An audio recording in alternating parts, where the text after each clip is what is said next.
At sa video ito ay pag-uusapan natin at i-guide ko kayo on how to link and verify PayPal account as withdrawal payment method on at Shopbox. So ang next step ay kailangan lang natin i-open dito yung ating Shopbox app, and then i-click mo lang. At dito lang sa baba ay kailangan mo lang i-tap dito yung account profile na makikita dito sa bottom right corner. At dito lang sa ating Shopbox homepage profile, makikita mo dito yung withdraw and then i-click mo lang.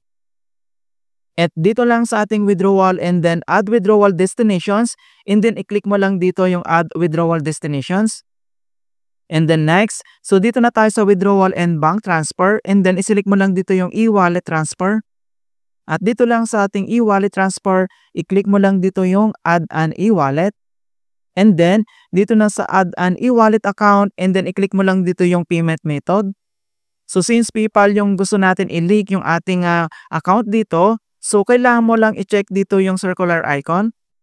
And then, next ay dito na tayo sa PayPal account name. So kailangan lang natin ilagay dito yung registered na PayPal account name. And then click mo lang dito sa box, enter lang natin. And then next naman, dito na tayo sa PayPal account email.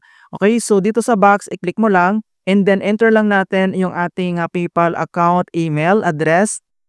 Okay, so once nilagay mo na dito yung PayPal account name and then yung PayPal account email address, so double check mo lang kung tama lahat, and then kailangan mo lang i-tap dito yung add payment.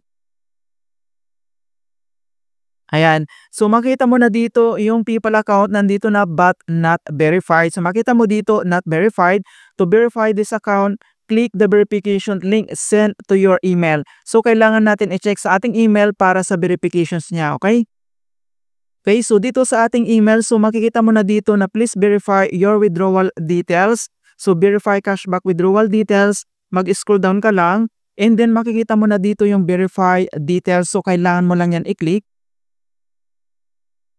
And then madadirect ulit tayo dito, mga kaibigan, sa Shopbox app.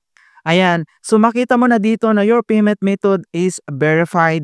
Okay, so makita mo na dito yung ating PayPal account ay nakalink na dito sa ating withdrawal payment method. Just in case gusto natin mag-withdraw gamit lang yung ating PayPal account, pwedeng-pwede na po yan.